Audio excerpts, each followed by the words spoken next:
Hi, in this video I will review the Uni-Pin Fineliners. We will test the line widths, crosshatch, leaking, bleeding and sketch with them.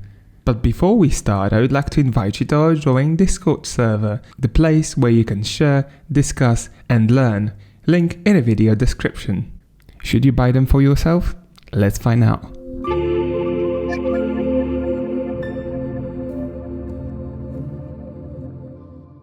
First of all, let's see what's inside of a box and how does the box look like. My particular box, I think it's 12 fineliner set, and the catch is it's not a 12 line widths. The number 5 they put twice, maybe because they think that it wears out quickly. I have no idea why we've got two number 5s, but however, I've seen some brands do it as well. So let's see what's inside of the box. The box is see-through. It's really nice. It's really solid, as well as the Pigma Micron Fineliners did have one. If you do not have any place to store them afterwards, you can just put them back in the box. So let's pop them out. And here we go. So what do we have in here? So the concept is quite simple. The Pigma had kind of the same label. Unfortunately, the Uni-Pin, they just do not tell us anything about these thicknesses. The Pigma tells everything about the thickness, like 0.05 is 0.2 millimeter, but unfortunately Uni-Pin does not say anything. I don't know, these Fineliners seem to be way more cheaper. Maybe they're just not this professional. I've been advised to buy myself a set of these Fineliners, but some of you guys, someone said,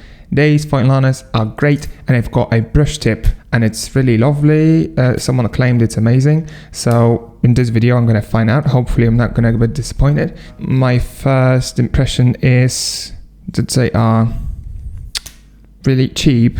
So right now we're going to do the line width test. It's not that easy. I've got two sheets of paper. On the left side, there is a really cheap paper that you use on a daily basis for your printer. And on the right side, I've got a Canson paper that I use for my daily sketching and professional artworks. Both papers have got kind of the same texture.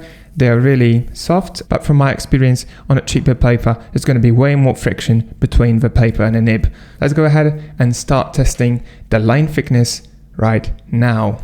Here we start with 0.03.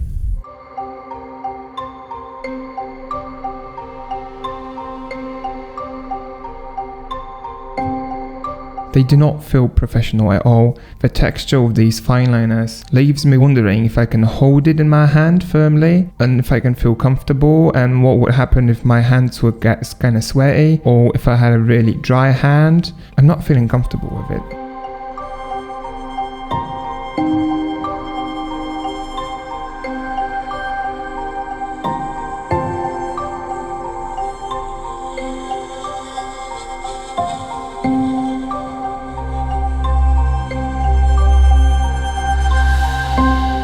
So here you go, the final verdict is going to be just up to you. I think that within this line width span, there's a quite good increment in the line widths. However, in these portions, the line widths just are kind of the same. If you did not have 0.8, you could use like 0.5-ish or 0.6 and it would be actually almost the same. When you're using the more expensive paper, maybe the slow 0.8 is going to stand out slightly more. I don't buy them. I just don't buy them. We're going to try the brush and let's see how does the nib look like, because my first impression is that, oh, okay, it's not a brush. It's really hard. Oh well, I've got a weird feeling like this brush tip is not a brush tip, it's just a regular tip but kind of scaled up and without this metal nib on it. So let's quickly compare this brush with the Pigma Micron brush. As you can see, the Pigma Micron brush is way more flexible, it's of a very nice build quality, and it just looks like slightly hardened regular brush. However, this one is just like a regular Sharpie tip. Yeah, I would actually, if no one ever told me that this is a brush, I would just say, yeah, why did you give me a Sharpie? And then would notice, oh, that's a brush. What does it mean? Why is it a brush? Okay. Okay, so it definitely performs way better than it looks like. I tried to differ the line with applying different pressure and I'm really surprised.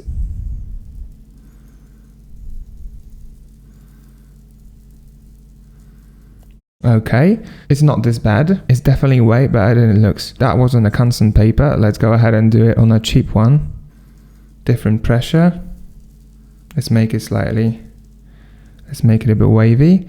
And it worked out the way I wanted. It performed really well on a cheap paper. Let's angle it a bit.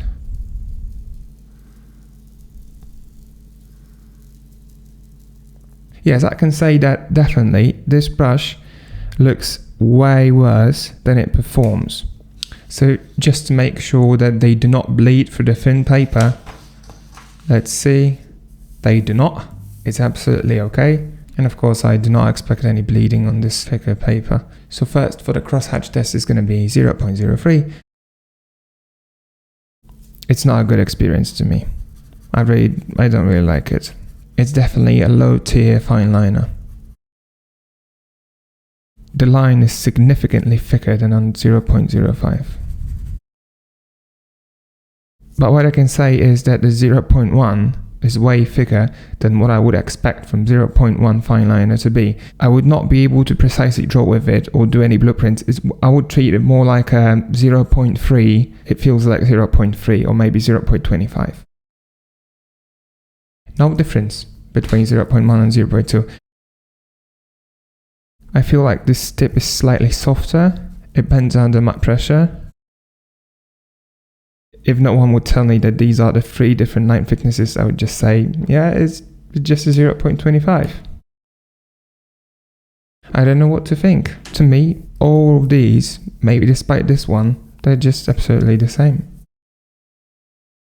However, if you'd like to know how the solid quality fine liners should perform in terms of the line width and crosshatch test, just check out the Pigma Micron fine liner review on my channel.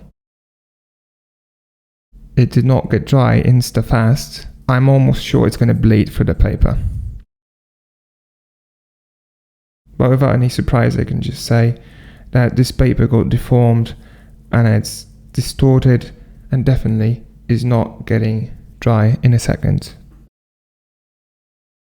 So here we've got the results of the crosshatch test. What else I can tell you is I think the durability of these fine liners is not going to be a strong point to them, and I think they're just going to wear out really quickly, especially if you're not going to be cautious not to bend the nibs. So right now we're going to go ahead and do the ultimate test. I'm going to quickly sketch some building and see how they perform, and after this process I'm going to just let you know my final thoughts. Let's see if it's going to be any better than what I experienced so far. I was just sketching for you and I did not think I'm going to make any pause in this video. I'm just going to leave it as a time lapse. But however, 0.03 felt really okay, and I was kind of surprised because I tell you guys later on that it performed way better than I expected. I went for 0.03. I made some details with it. I made some thicker lines, and I went ahead for 0.7, and sadly the thicker it gets, the bigger mess it does. It's leaking to the sides. It's just it feels like it's not drying properly. I'm really unhappy with it. So I'll catch you guys in a bit once I'm going to be finishing this drawing and give you some final thoughts on it.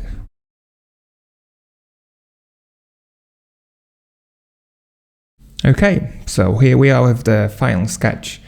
As you can see, it's a really rough sketch. I did not pay any attention to details because I just wanted to give you kind of a feeling of what can you get with these fine liners.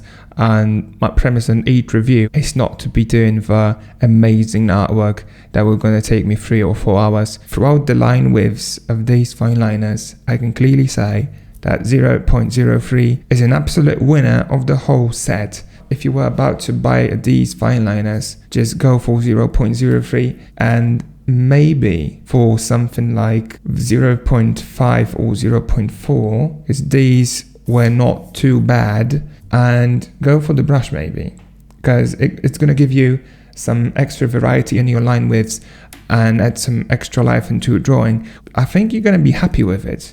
Just against all the first impressions that I had before, brush performs way better than I expected. And the question is, should you buy yourself the whole set, or should you just buy yourself these fine liners? I think yes and no. You should buy them if you know what you're doing. I think you should buy these fine liners when you're a professional artist and you just want to have a set that is not expensive and you want to take them somewhere and be able to sketch on the go. If you're going to lose them somewhere in your travel, you're not going to regret that, because it's not big of a deal to get another pack. Because the thing is, when you're a beginner, there's so many things that are going to make your life more complicated. In terms of drawing, when you're in a drawing process and you're learning, the only 0.03 is going to give you some consistent lines and results you're going to be happy with. However, the rest of them are just going to cause you a headache. Buying Microns over these Uni-Pin is going to be way better for you because they're going to make similar results, but Micron's going to be way more consistent. So each thing you're going to learn throughout the process is going to be always the same. You can always make some conclusions out of what you've drawn and what you see. Meanwhile, in these, they can just word out slightly more, or you can just destroy the nib slightly, and they're going to give you absolutely different results and different lines. I would say, yes, go for them if you know what you're doing. Go for them if you're good, if you're a professional. And don't hesitate to waste like £10 over something that's, it's not going to bother you. If you're not going to like them, you can just throw them into a bin and no one will cry. But I wouldn't like to be rude. They are kind of okay. I've seen worse, of course. I did see a lot of worse Fineliners. But of course, my final thoughts on them are, do not buy them if you're just starting. So that's it for now, guys. I hope you found this review helpful. Just let me know in the comments if you would like to see more reviews like this. Remember to like this video if you enjoyed, subscribe to my channel, help me grow a bit, because your support shows me everything. And from my analysis and from the data I've got on the YouTube that I present to you right now, the watch time from my subscribers is absolutely low at this time. So please fix it up, guys. Help me out, because it seems like I should have at least 100,000 subscribers on this channel, and you can help me out getting this goal, and I can help you out deciding upon which Fineliners should you get, and to learn how to draw architecture and how to draw in perspective, because I run the full video course on this channel. Just please remember to check out my Follow Me series. They are uploaded on weekly basis, and I hope you can enjoy them. See you in the next video, and as always, happy drawing. Bye.